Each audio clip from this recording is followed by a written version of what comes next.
rhythm and we're young, we're free. Summer's begun, so come run with me. Yeah, we're young and we're free. It's time to lay us down and go swimming in the sea. 20-something just don't feel right. How the hell can we sleep at night? It's time to kiss our childhood goodbye. We're 20-something, so enjoy the ride. Hello, welcome to another episode of 20-Somethings TV. I'm your host, Griffin, and today I'm joined by Robert, Maya, and Maddie. So today we got three topics. We're going to be discussing Elon Musk's Twitter takeover, Goodwill no longer accepting donations for Yeezys, and then finally we're going to talk about Kyrie Irving and his recent anti-Semitism. But again, starting with Elon Musk on Twitter. Elon Musk recently cemented himself as the chief executive of Twitter after dissolving the board of directors. This is coming amidst his purchase of the company. Some changes he's made to the site already include job cuts, purging inactive accounts, and more. So yeah, guys, what do you guys think about this whole situation? All right, for me, honestly, the biggest issue, not even like the fact that he's bringing back already problematic accounts, like that's an issue. My biggest thing is he's job cutting. Like, these people, like, were in the business, they were already doing their job. Like, why is he taking it out on them? Honestly, like, I get he has his philosophies and his like reasons for like wanting to be a successful business. You know, obviously anyone wants to be a successful business, but like, why ruin people's jobs like abruptly? Like, it seems like there was not any warning. It seems like completely advantageous, I guess. And I guess, like, it's just kind of abuse of power, in my opinion. Like, it's just for show. Like, why ruin other people's lives when you're already, multi-billionaire? Yeah, I agree with that because, like, of course he has the power to do so, but he's not thinking of like how people have families, and there really, like you were saying, was no notice that they now have to like find another job or rush to do so, because with him purchasing Twitter for like 44 billion, I doubt they had any type of like thought process of, oh, I'm about to get laid off. And bringing up another problem is with Elon buying Twitter and the whole free speech thing, there's a lot more like hate and racism that's coming to Twitter, which is, I mean, free speech is a thing, but like for a platform that big, it shouldn't be used to put people down as well as say just the craziness they're saying. I saw like a stat that the use of the N-word went up like 500%. Just because people are able to do something doesn't mean they should do it, you know?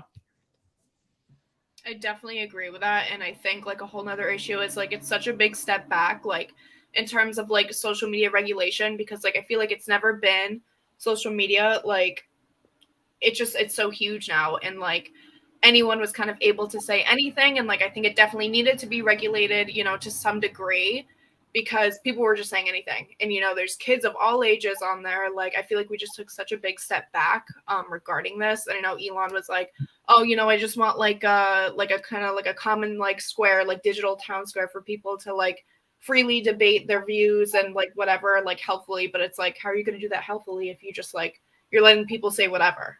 So I think it's very dangerous. Yeah, Abby, honestly. Another thing about this is that Elon kind of pivots away for big billionaires. Kind of just say, hey, if I announce on social media that I'm going to go buy a company, what stops them now, honestly? Because if they get the public attention on it, they don't even need like any sort of meeting or anything like that. They can just say they're doing it because they already know they have the money for it. So my issue is like, where's the drawing line and where can we like kind of facilitate like, hey, don't do that? Because at the end of the day, they're just using their money as political power, and they're using social media sites and other sites just as a cash grab. Yeah, I mean, it's definitely going to be interesting to see where this goes. Musk, he obviously has a somewhat shaky track record for keeping to his promises, so the changes that he's implementing, who knows how much they're actually going to be, in place. But anyway, moving on to our next topic, Goodwill and Yeezys. So Goodwill recently stated that to maintain sensitivity to current events, they were no longer going to be selling Yeezys or the shoes or Yeezy products. So I want to ask you guys: do you guys think this is performative? Do you think they're just doing this for show, or do you think this is something that they are actually passionate about? I think they're passionate about it because Goodwill is a good organization, and I saw that they don't even want to accept it as a donation. And there's also other companies that are similar that are doing the same thing. And I think it'll just kind of help the movement against Kanye and what he's doing and what he's saying if more and more big companies with a massive following just show like, okay, we're not gonna take part in anything he's putting out, to maybe show like, okay, why are they doing this? And that'll put attention on the negative things that Kanye's doing. And they already have so many like things, and yeah, those shoes are ugly anyway. Yeah, but yeah, like they still have a lot of they still have like a lot of Yeezys, and they're not saying if they're gonna like just hold them or get rid of them or whatnot, but just having people not even be able to buy them, and then maybe some people who don't even know about the situation will be like, oh, why is Goodwill not taking or selling Yeezys? And that will let them search up what's going on and give them a good perspective about what's going on. I agree with that. I mean, also, like, I feel like Goodwill has nothing like to gain from doing this, like from a business standpoint. Like, they're not like profiting. They're not really. I feel like they're just standing up for like what they think is right. Like, they're already a company that like, I mean, they sell like secondhand clothes and like they give jobs to people that like really are in need of jobs. Like their whole thing is like helping out the community in like so many different ways. So I think honestly, it's not even really like they're trying to be like performative. They're just being like, what this person's doing is like messed up and really is like hurtful, and we're not gonna support this person in any way. So I think it's good what they're doing. Yeah, no, I totally agree with that. Honestly, like it's huge for a company like this to just stand out and be like, I'm not selling this product at all, because they're known to just accept donations and really just try to help like the economy by selling things for cheaper. If it doesn't take them, what's stopping from people going to the next thrift store and selling them online? Honestly, it's the public that's going to be stopping people from doing that. It's just going to be, honestly, if you're seen wearing Yeezys nowadays, like you're kind of saying you're anti-Semitic. I'm not trying to judge lines, but it's so associated with Kanye, and the collab is such a big thing. Like you can take away the name, like the name on it, you can take away the labels and all that stuff, but it's still such a crucial part because it's one of the biggest collaborations of all time in terms of shoes, in terms of branding. So I think those shoes they're just going to get disgraced, honestly, and it's going to be like kind of shameful to wear those if you respect, what, respect against what Kanye's been saying and really not accepting that type of language or that amount of hate in society. So I think that's what's going to stop it. But also like I'm on the side that Adidas shouldn't even like sell them anymore, even though they want to, because it's still a moneymaker for them. Yeah, I mean, this is kind of an unprecedented level of canceling, I feel like. Like this is well past, and I'm not saying that in a negative way at all. Like Kanye should not have any platform to say what he's been saying.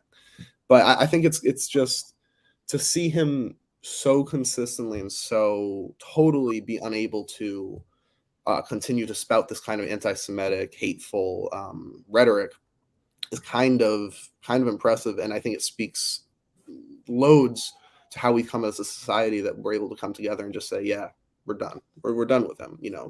I mean, Goodwill that's crazy. Goodwill's not taking us. That's crazy. But yeah, I don't know if anyone else wants to. No, shout out sneakers though. No, Skechers. That's what I mean. Skechers. It's owned by a Jewish family, so I don't know why he thought he could walk in there and just kind of start selling shoes there. But good on them for immediately kicking him out. Like, respects. Just big props to them.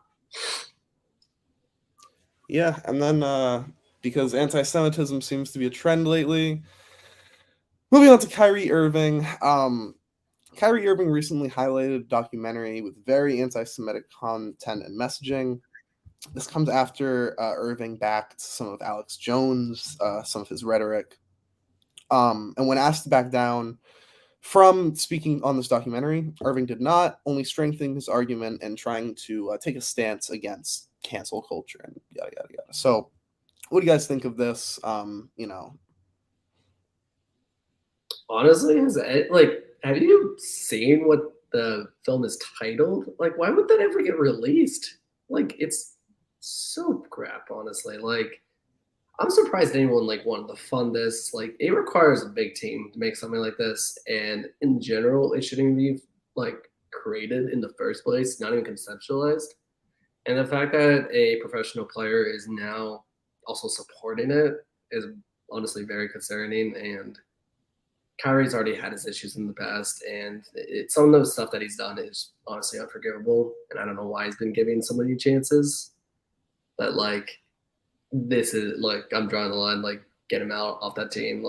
It's point to proven. Even in also the height of all this anti-Semitism, as a Jewish man, I this is such a horrible thing that would be such a big influence for years later on, and it's gonna be a long time for it to recover again. So it kind of has to be a drawing point. You shouldn't even have consent. In consent, why? I'm so confused why that was even made in the first place. No, I'm confused as to how he did that whole thing, and the film is called Hebrews to Negroes Wake Up Black America, and he was talking about it, and then he tweets out he meant no disrespect. How did you mean no disrespect? That doesn't make sense. And I agree with the point that if you're saying these hurtful things and you're such a public figure, you don't deserve that platform. But I don't think they're gonna kick him off the nets and stuff because I feel honestly, if he wasn't that good of a player, he would have been kicked off the team. But he's one of the biggest players right now, and he's a staple, and he brings so much money to the organization. Even if they denounce him and don't agree with his views, he still brings in money. So they're gonna keep him. It's and even now he has Kanye supporting him, saying he stands with Kyrie, which I'm reading the comments on people posting about Kyrie and people posting about Kanye, and you would think there's a lot of people backing the Jewish people, but it's really split. It's surprisingly really split, and that's kind of shocking to me. I feel he's really honestly just kind of jumping on the Kanye train, and this whole that's Kanye's thing is controversy, and he's done this time and time again. But I mean, this time it's 100% worse than anything else he's ever said. But again, as soon as he started getting backlash, he kind of started walking it back, and Kyrie even came out and was oh, I didn't mean to be disrespectful. I want to learn from all walks of life and religions, but it's you have that big of a platform. What you said. It's you can't go back and try and soften the blow now. It's you kind of have to live with what you said, and you got to face the backlash. And it's not. I think a lot of people when Kanye comes out and says something, people think it's a gamble and be oh, you know what, in years' time, it might play out, it might make more sense, and we might, he might really be a genius. But I think really now, he's honestly just spiraling, and there's you can't hop on that train anymore, and you can even try and be you know what, and we just let it set in, and people will get what he's saying. I think it's just gone way too far. So I think what he said is honestly just really stupid, and he should really just kind of face the consequences and honestly have it tarnish his reputation. Just live with it now. Also, I'm big on this. People are saying, "Oh, we're taking a step backward." It's more just more people are getting exposed. It's been there. It's been said. So many actions in this past year alone have shown anti-Semitism, attacks, and just in general hate. And I don't think we've ever progressed away in in terms of big reform, big change in terms of removing that hate. I think it's just been buried by a lot of things, and it's just Kanye, Kyrie, all these figures are really just exposing it now, pulling the ashes out of the it's just crazy to me. Yeah, and I think especially to come back to our first topic, I think especially with Elon Musk taking over, and we've already seen, I forget who mentioned it, but the jump in the use of the N-word on the site, I'm sure we're going to see a big boom in anti-Semitism there as well, especially if Elon Musk is steadfast on not censoring it all. I think it's going to become, we're going to see the anti-Semitism issue we're seeing now on a much larger scale, as it's already, I mean, we have multiple celebrities coming out and taking these horrific stances. This is really something we haven't seen in a long time, and I'm kind of scared, honestly, to see who comes out next. But yeah, I mean, I think that pretty much wraps it up. Thank you guys for watching. Like I said, this has been 20 Somethings TV. Come back next week, and yeah, thank you very much.